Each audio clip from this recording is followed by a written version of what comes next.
लेकिन सत्ताधारी लोग नीले गमछा देख के घबराते हैं, थर्राते हैं। पुलिस प्रशासन में इस चीज़ का भय है कि अगर कहीं पे कोई घटना होगी तो 112 डायल करने से पहले भीम आर्मी आज़ाद समाज पार्टी मौके पर मौजूद खड़ी होगी। और यही भय शासन प्रशासन में होना चाहिए। अगर सत्ता वाले इस लायक होते तो आज़ाद समाज पार्टी भीम आर्मी को कोई नहीं पूछता। जैसे 4 साल की नौकरी अग्निवीर की गवर्नमेंट ने दे दी और 4 साल नौकरी पूरी करने के बाद कहा जाए कि जाइए आप झाड़ू लगाइए, जाइए आप पोंछा लगाइए, तो एक अग्निवीर जिसने देश को संभाला 4 साल तक, वो कैसे झाड़ू लगा पाएगा, कैसे पोंछा लगा पाएगा? मैं वही बात बता रहा हूँ, उसके मन की पीड़ा आप समझिए। जो कारगिल युद्ध लड़के आ रहा है, जो पाकिस्तान से जंग लड़के आ रहा है, जो चाइना से जंग लड़के आ रहा है, या जो सुकमा में पाकिस्तान आतंकवादियों से जंग लड़के आ रहा है, या जो कश्मीर में जंग लड़ रहा है, जो असम में जंग लड़ रहा है, जो दिल्ली में आतंकवादियों से लड़ रहा है, उसके बाद 4 साल के बाद क्या वो झाड़ू लगाएगा या बंदूक लेके 6,000 रुपये पर मंथ पे किसी फैक्ट्री के बाहर गार्डगिरी करेगा? नमस्कार, सोशल प्लेटफॉर्म देख रहे हैं आप, मैं हूं आपके साथ अनिल। मीरापुर विधानसभा में प्रोग्राम है और हमारे साथ रामपुर के जिला अध्यक्ष ऋषि गौतम जी मौजूद हैं। इनसे बात करेंगे। उस प्रोग्राम में जा रहे हैं, इनकी पूरी टीम बसों में भर के पहुंच चुकी है। इनसे बात करेंगे कि किस तरीके से वहाँ का जो प्रोग्राम है, और ख़ास करके आज जो मान्यवर काशीराम साहब हैं उनका परिनिर्वाण दिवस भी है, उस अवसर पे चंद्रशेखर आज़ाद ने वहाँ पे प्रोग्राम रखा हुआ है और इनकी पूरी टीम बसों में भर के पहुँच चुकी है। ये भी निकल रहे हैं। इनसे बात कर लेते हैं कि किस तरीके से आज़ाद समाज पार्टी का वो प्रोग्राम सफल रहेगा, और आज़ाद समाज पार्टी का जो हाल फिलहाल में काफिला चल रहा है रामपुर के अंदर, जितनी ज़ोरों शोरों से काम चल रहा है आज़ाद समाज पार्टी का, उस पर भी बात करेंगे। सर, बहुत बहुत स्वागत है आपका। धन्यवाद। आज कुंदरकी में भी सभा है सर, लेकिन आपका रूटीन दे दिया मीरापुर सीट का, क्या लगता है क्यों दिया गया ये जिम्मेदारी? देखिए, कुंदरकी, मीरापुर या यूपी, गुजरात या राजस्थान ही नहीं, पूरे देश में मान्यवर काशीराम साहब का परिनिर्वाण दिवस मनाया जा रहा है। और मीरापुर हमें टारगेट इसलिए दिया गया कि यूपी में 10 जगह 10 सीटों पर चुनाव होना है, जिसमें मीरापुर विधानसभा, कुंदरकी विधानसभा और अन्य 8 विधानसभाएं और हैं। सभी विधानसभाओं में प्रोग्राम लगे हैं।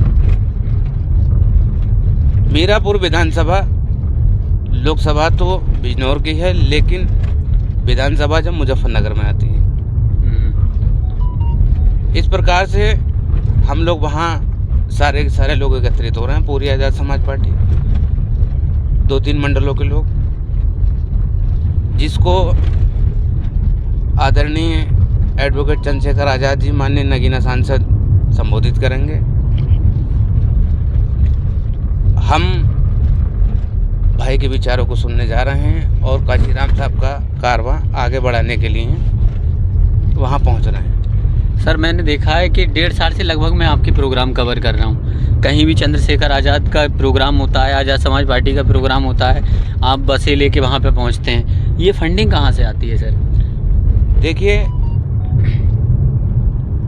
हम कोई राजा महाराजा या कोई बहुत बड़े अमीर बाप की औलाद नहीं है। हम सब आपस में ही प्रयास करके सब एक दूसरे से, जैसा कि आपने नगीना लोकसभा का चुनाव देखा जी, माताएं, बहनें, बच्चे, बूढ़े, जिसके पास 10 रुपये हुए 10 रुपये दिए, जिसके पास 2 रुपये हुए 2 रुपये दिए। जो लोग नोट देते हैं वो वोट हमेशा देते हैं। मान्यवर काशीराम साहब की एक योजना थी, बाम सेफ उन्होंने जो बनाई थी, वो इसी प्रकार से बनाई थी और तभी बहुजन समाज को खड़ा कर पाए थे वो, कि जो पैसे देने का काम है वो हमारा मूवमेंट करता है। बाकी जो सारे काम हैं, लड़ाई लड़ना है, क्षेत्र में जाना है, क्षेत्रवासियों की किसी समस्या है या प्रदेश में कोई समस्या है, प्रदेश की कोई समस्या है, पुलिस विभाग की समस्या है, टीचरों की समस्या है, अन्य लोगों की समस्याएं हैं, इन सारी समस्याओं को, अभी आपने एक चीज़ देखा होगा कि सरकार ने एक योजना चलाई थी एनडीआरएफ की। एनडीआरएफ की ट्रेनिंग तो दे दी जी। उस पर काफ़ी खर्चा भी हुआ। अब सुनने में ये आ रहा है कि वो लोग दिल्ली में धरना प्रदर्शन करेंगे। तो अगर सरकार ने उन लोगों को ट्रेनिंग पे काफ़ी पैसा खर्च किया है तो कुछ नहीं तो कम से कम संविदा पे ही रखा जाए उन लोगों को। भाई एनडीआरएफ में फोर्स काम करती है, सेना काम करती है। जब वो लोग वेल ट्रेंड हो गए तो कम से कम उन लोगों को ये तो लगे कि हाँ वो लोग काम कर रहे हैं, उसका उन्हें सिला मिले। 2-2, 3-3 महीने की वो लोग ट्रेनिंग ले लेकर आए हैं। कोई लखनऊ ट्रेनिंग पे गया, कोई कहीं गया, कोई कहीं गया। वो लोग कह रहे हैं सर यहाँ तो ट्रेनिंग है, नौकरी तो है ही नहीं। नौकरी का तो अवसर ही नहीं है। अभी आपने एक चीज़ और देखी होगी कि एक योजना के अंतर्गत, प्रधानमंत्री की कोई योजना है, उसके अंतर्गत स्टाफ नर्स का वो ट्रेनिंग देते हैं। 6 महीने की ट्रेनिंग होती है वो डिस्ट्रिक्ट हॉस्पिटल में। तो क्या आप मानते हैं कि जो जीएनएम का कोर्स करके आ रहा है, जब उसको नौकरी नहीं है तो ये 6 महीने वाले प्रधानमंत्री वाली नौकरी दी जाएगी पहले, या वो 3.5 साल का जो 4 साल का कोर्स है उसको नौकरी दी जाएगी? ये बड़ी गंभीर बात कही है आपने। मैं वही आपको बताना चाह रहा हूँ। ये हर विभाग में टोपी पहनाने का काम हो रहा है, सिर्फ पब्लिक को लूटने का काम हो रहा है, पब्लिक को छलावा दिया जा रहा है। अच्छा, 6 महीने में डॉक्टर बन सकता है आदमी? डॉक्टर तो क्या, आप जानते हैं कि सही से उसको इंजेक्शन, आईवी इंजेक्शन और आईएम इंजेक्शन क्या क्या होते हैं, वो इंजेक्शन के लायक नहीं हो पाते। तो उन्हें नौकरी कहाँ से मिल जाएगी? मैं पूछना चाहता हूँ आपके चैनल के माध्यम से, कितना रुपया पे हो रहा है उन लोगों को? 6 महीने की ट्रेनिंग के बाद वो लोग कहाँ जाएं? सिर्फ छलावा है, दिखावा कहीं कुछ नहीं है। पहले आपने देखा कि हर गांव से कोई ना कोई फौजी हुआ करता था और बड़े गर्व की बात होती थी कि हमारे खानदान में गौरव फौजी है। आज अपने आप को गौरवान्वित महसूस ना करते हुए लोग मजबूर हैं फोर्स में न जाने के लिए, क्योंकि केवल 4 साल की अग्निवीर रह गई है। वो 4 साल के बाद वो क्या करेगा? उसका तो भविष्य खत्म हो जाएगा। क्या वो होमगार्ड में जाएगा या कहीं वो राइफल अपनी लाइसेंस करा के गार्डगिरी करेगा? वो आफ्टर 4 ईयर एक गार्ड बन के बैठेगा तो उसके मन को क्या प्रतिष्ठा या क्या उसकी प्रतिष्ठा रहेगी, उसके मन की क्या पीड़ा होगी? इस पीड़ा को क्या आप समझ सकते हैं? हाँ सर, मैं वहीं आ रहा हूँ। जैसे 4 साल की नौकरी अग्निवीर की गवर्नमेंट ने दे दी और 4 साल नौकरी पूरी करने के बाद कहा जाए कि जाइए आप झाड़ू लगाइए, जाइए आप पोंछा लगाइए, तो एक अग्निवीर जिसने देश को संभाला 4 साल तक, वो कैसे झाड़ू लगा पाएगा, कैसे पोंछा लगा पाएगा? मैं वही बात बता रहा हूँ, उसके मन की पीड़ा आप समझिए। जो कारगिल युद्ध लड़के आ रहा है, जो पाकिस्तान से जंग लड़के आ रहा है, जो चाइना से जंग लड़के आ रहा है, या जो सुकमा में पाकिस्तान आतंकवादियों से जंग लड़के आ रहा है, या जो कश्मीर में जंग लड़ रहा है, जो असम में जंग लड़ रहा है, जो दिल्ली में आतंकवादियों से लड़ रहा है, उसके बाद 4 साल के बाद क्या वो झाड़ू लगाएगा या बंदूक लेके 6,000 रुपये पर मंथ पे किसी फैक्ट्री के बाहर गार्डगिरी करेगा? उसके मन की पीड़ा आप समझिए। वो झंडे को, फ्लैग को सैल्यूट करने वाला अब वो 2 कौड़ी के आदमी को सैल्यूट करेगा गेट पे बैठ के। क्या उसकी प्रतिष्ठा रह जाएगी? क्या देश सेवा की उसके अंदर भावना रह जाएगी? इसीलिए लोगों का मनोबल टूट रहा है और बहुत बुरी तरीके से टूट रहा है कि कम से कम फोर्स को तो रहने दिया होता। चलो बीएसएनएल बेच डाला, रेल बेच डाला, सड़क बेच डाला, हवाई जहाज बेच डाला, सब कुछ बेच डालो, मगर फोर्स को तो कम से कम सेफ रहने देते। वो तो हमारे देश की सुरक्षा करती है भाई। बर्फ़ में पड़े होते हैं बेचारे, 6-6 महीने अपना घर नहीं देख पाते, 15-15, 20-20 दिन उन्हें रोटी में नसीब नहीं हो पाती। जो रोटी एक बार चली जाती है वो लगभग 8 दिन में वापसी रोटी फिर उन तक पहुंच पाती है। पानी गर्म कर पीते हैं वो लोग। हम लोग तो रोज़ नहा लेते हैं, वो लोग तो 15-15, 20-20 दिन नहा नहीं पाते। ऐसे लोगों के सम्मान को ठेस पहुंचाना, क्या यही सरकार के काम है? आज़ाद समाज पार्टी सत्ता में आने के बाद क्या करेगी? जी, ये आपका बहुत अच्छा सवाल है। आज़ाद समाज पार्टी सबसे पहले जिस मिशन पे काम कर रही है कि जिसकी जितनी हिस्सेदारी उसकी उतनी भागीदारी, ये मान्यवर साहब ने नारा दिया था जी। उस नारे पे हम काम करेंगे। शिक्षक भर्ती, पुलिस भर्ती, जो भी भर्तियां हैं पुराना बैकलॉग है। SC ST OBC की जो कटौती कर दी गई है या प्रमोशन में आरक्षण, इन सब चीज़ों को सुचारू रूप से लागू किया जाए। चंद्रशेखर आज़ाद ने संसद में कहा था कि मजदूरों की जो है मेहनताना बढ़ाया जाए, मजदूरी बढ़ाया जाए। उसके बाद अभी सरकार ने किया है उसको लागू। देखिए में इजाफा हुआ है, बढ़ी है मजदूरी। देखिए, सरकारी मजदूरी के हिसाब से सबसे पहले 25 करोड़ जनसंख्या है यूपी की, जिसे उत्तर प्रदेश कहा जाता है। 32 प्रदेशों में सबसे बड़ा प्रदेश जो है उत्तर प्रदेश है जी। इस उत्तर प्रदेश के अंदर जनता को इस प्रकार से ठगा जा रहा है कि 5 किलो राशन, 5 किलो राशन कितने का हो गया सरकार के हिसाब से? मार्केट से हम लेने जाएंगे तो कम से कम 100 रुपये का 5 किलो अनाज मिलेगा या 150 रुपये का मिलेगा। तो क्या 5 किलो राशन में महीना भर का गुजारा हो जाएगा उसका? मानदेय तय होना चाहिए। भाई ने 736 रुपये समथिंग तय किए हैं, तो मानदेय उतना बढ़ना चाहिए जितने के अब दूध लेने चले जाओ, गेहूं लेने चले जाओ, आटा लेने चले जाओ, कोई भी चीज़ लेने चले जाओ, उस पर GST है। वो GST कौन झेलता है? गरीब आदमी। हीरे पे GST नहीं है, डायमंड पे GST नहीं है, उस पर 3% GST है। दूध खरीदोगे तो उस पर GST आपको 18% देनी है या 28% देनी है। तो कहीं ना कहीं गरीब आदमी की कमर तोड़ी जा रही है, हिटलर शाही चल रही है और बुरी तरीके से तानाशाही चल रही है। क्या इस देश का नागरिक जो कभी शासक हुआ करता था, जो कभी राजा हुआ करता था, आज वो 5 किलो राशन की लाइन में लगेगा? जिसने देश के खातिर कुर्बानी दी, जिसने तिरंगे के खातिर अपनी जान दी, जिसने तिरंगे के खातिर अपने पूरे के पूरे परिवार का बलिदान दिया, क्या आज वो लाइन में लगेगा 500 रुपये के लिए या 5 किलो राशन के लिए? सरकारों को सोचना होगा। हम एक छोटे से ज़िले रामपुर से आते हैं और रामपुर में हमारी एक विधानसभा पड़ती है बिलासपुर। बिलासपुर में कम से कम 100 से ज़्यादा फोर्स वाले फौजी हैं जो शहीद हुए हैं। ना तो उनके नाम से कभी सड़क बनी, ना उनके नाम से किसी गांव का निर्माण हुआ, अजी नाम ही ख़त्म कर दिए गए। जबकि 10 साल से वहाँ पे मिनिस्टर बीजेपी के हैं, कुछ सरदार हैं। उन्हें सोचना चाहिए था, उनको शर्म आनी चाहिए थी इस बात की कि कम से कम 4-6 लोगों को सम्मान देते, बाकी धीरे धीरे प्रोसेस में चलते रहते। भाई उनको गांव से आने जाने की व्यवस्था तो हाईवे से टच हो, उनके रोड की व्यवस्था नहीं है।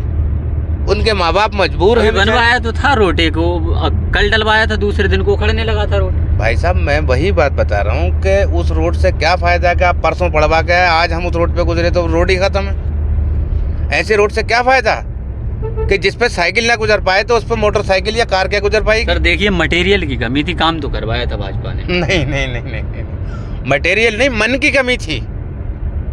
मन में जब पाप बसा है तो मटेरियल कहाँ से आ गया? मटेरियल तो आप मन से लगाओगे ना। जब आपके मन में ही काम करने की इच्छा नहीं है तो मटेरियल कहाँ से आ गया? वो मुद्दा गरमाया भी बहुत था। देखिए, गरमाने को कोई फर्क नहीं पड़ता है। आसाम वाला मुद्दा भी गरमाया, मणिपुर वाला मुद्दा भी गरमाया। अब तो केवल हरियाणा चल रहा है कि हरियाणा जीत लिया मोदी जी ने, बाकी तो सब एक तरफ है। अच्छा, आ जाते हैं फिर एक सवाल ले लेते हैं। रामपुर में आज़ाद समाज पार्टी को आप कितने हद तक मजबूर कर पाए? कितना आपने मजबूती दी है? अच्छा सवाल है आपका। देखिए, मान्यवर कांशीराम साहब का जन्मदिन जो हम मनाते हैं 15 मार्च को मनाते हैं जी। तो उन्हीं के जन्मदिन के शुभ अवसर पर 15 मार्च 2020 को हमने पार्टी की घोषणा की थी। पार्टी का हमारी उदय हुआ। जब से लेके आज तक, अभी 25 आई नहीं है, 24 ही चल रही है। इन 4-5 सालों में